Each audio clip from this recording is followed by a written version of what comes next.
नमस्कार साथियों, मैं सुनील कुमार आपका अपने YouTube चैनल नामदेव सॉल्यूशंस में हार्दिक स्वागत करता हूं। साथियों, आज के वीडियो में हम बात करेंगे कि शाला दर्पण पोर्टल के माध्यम से उड़ान योजना sanitary napkin receipt entry and distribution entry हम किस प्रकार से कर सकते हैं। साथियों, बड़ा ही महत्वपूर्ण मॉड्यूल है और इस मॉड्यूल से हम अपने स्कूल की जो रैंकिंग है उसमें इम्प्रूवमेंट कर सकते हैं और साथ ही साथ हमारे जो ब्लॉक की जो रैंकिंग होती है शाला दर्पण की, उसमें भी हम इस मॉड्यूल के माध्यम से रैंकिंग बढ़ा सकते हैं। तो चलिए, सबसे पहले हम शाला दर्पण में लॉगिन कर लेंगे और शाला दर्पण में लॉगिन करने के बाद में साथियों हमें ये जो विद्यालय टैब आपको यहाँ दिखाई दे रहा है, हमें इस टैब में जाना है और इस टैब में जैसे ही हम जाएंगे तो उसके बाद में आप जो इंटरफेस इस समय मेरे मोबाइल की स्क्रीन पर देख पा रहे हैं वो वैसा ही इंटरफेस आपको यहाँ ओपन होगा। यहाँ पर कुछ नोट्स बताए गए हैं, जिसमें पहला है क्रय आदेश अनुसार विद्यालय को आवंटित सैनिटरी नैपकिन की सूचना यह दिखाई जा रही है। सर्वप्रथम आपको स्क्रीन पर दिखाई जा रहे पीओ नंबर का मिलान कर एंट्री हेतु क्रय आदेश नंबर पर क्लिक करें।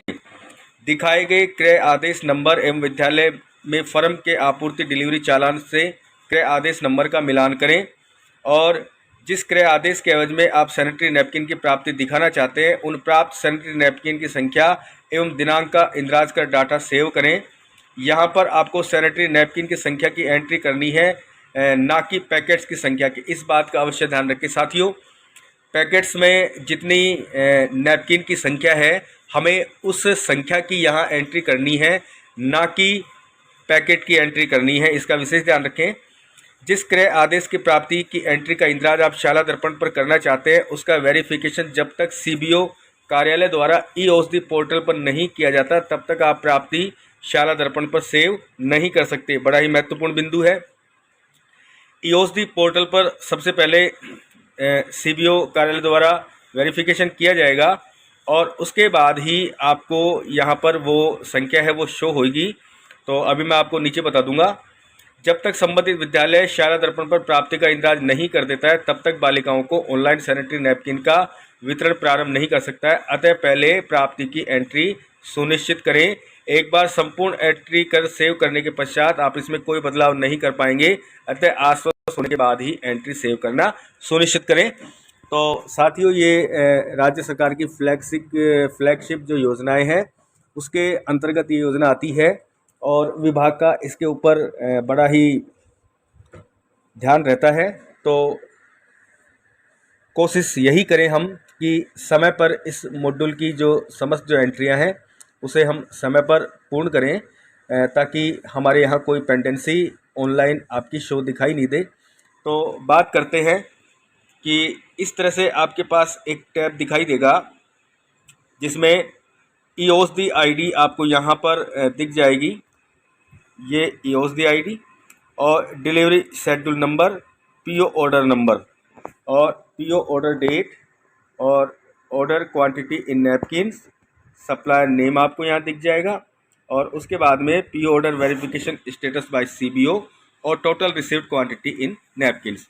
तो कहने का तात्पर्य ये है कि 7/11/2022 को जो ऑर्डर हुआ था उड़ान योजना के अंतर्गत उसमें 2700 जो नैपकिन, यहाँ पर मैं नैपकिन के पैकेट की बात नहीं कर रहा, मैं नैपकिन की संख्या के बारे में बात कर रहा हूँ, वो 2700 है और सप्लायर का नाम यहाँ पर दिखाया गया है और ये जो ऑर्डर है वो सीबीओ द्वारा वेरीफाइड कर दिया गया है, तभी आपको यहाँ टोटल रिसीव्ड क्वांटिटी इन नैपकिन 2700 दिखाई दे रही है। अब जैसे एक और ऑर्डर है जो कि बिल्कुल जस्ट इसके नीचे है, इसमें आप देख सकते हैं कि यहाँ सारी जानकारियाँ जैसे 3240 यहाँ पर ये जो संख्या है 3240 दिखाई गई है, लेकिन ये सीबीओ द्वारा अभी अनवेरिफाइड है, इसलिए total received quantity in napkins की आपके यहाँ 0 आ रही है। तो यही बात वहाँ बताई गई थी कि जब तक आपके सीबीओ कार्यालय द्वारा ई-ओएसडी पर इसे वेरीफाई नहीं किया जाएगा तब तक आपको ये संख्या 0 दिखाई देगी और हमें कार्य करना है। ये जो 2700 की जो संख्या है ये हमारे पास प्राप्त हो गई है और आपके पास जो लेटर आया होगा इसके साथ में, जिसे हम बिल भी कह सकते हैं, उसका ऑर्डर नंबर आपको ये बिल्कुल यही दिखाई दिया होगा। आप इसका अच्छी तरह से मिलान कर लें।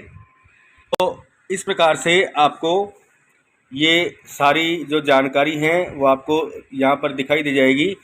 जो EOSD ID है वो आपको यहाँ दिख जाएगी, सप्लायर का नेम आपको यहाँ दिख जाएगा, और ये ID हो गई, ये सप्लायर का नेम हो गया, और ये आपका PO ऑर्डर नंबर हो गया, और PO ऑर्डर डेट आपकी ये हो गई, और यहाँ पर क्वांटिटी और वेरीफाई और रिसीविंग डेट साथियों ये अभी मैं बताऊंगा आपको कि कहाँ पर भरी जाएगी। और यहाँ पर कुल संख्या है, और ये जो है इसका तात्पर्य है कि इस संख्या में से आपको कितने नैपकिन कम प्राप्त हुए हैं, less pending quantity in napkin. तो इस प्रकार से आप देख लेंगे।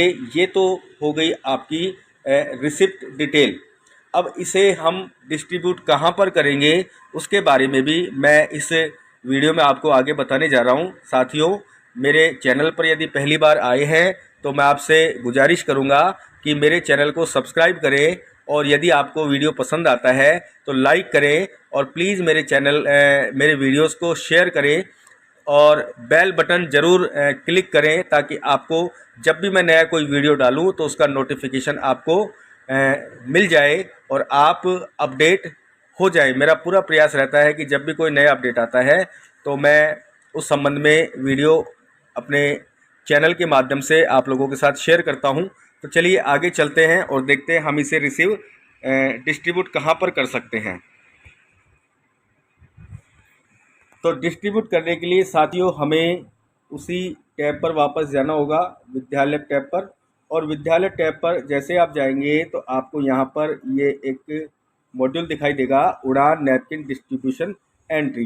तो हमें यहाँ पर क्लिक करना है, और यहाँ पर जैसे ही हम क्लिक करेंगे तो हम उस स्थान पर पहुँच जाएंगे जहाँ पर हमें इनकी डिस्ट्रीब्यूशन की एंट्री करनी है। आपको इस प्रकार का मोबाइल पर या आपके लैपटॉप पर या आपके कंप्यूटर पर इस प्रकार का इंटरफेस आपको ओपन होगा, जहां पर आपको सीरियल नंबर मिलेगा, SR नंबर, सॉरी इसको सीरियल नंबर नहीं कहेंगे, ये SR नंबर है। यहाँ पर आपको स्टूडेंट नेम है, फादर्स नेम है, DOB है, और नंबर ऑफ नैपकिन है। साथियों, विशेष ध्यान देने वाली बात है कि हमें यहाँ पर नंबर ऑफ नैपकिन भरना है, ना कि नंबर ऑफ पैकेट।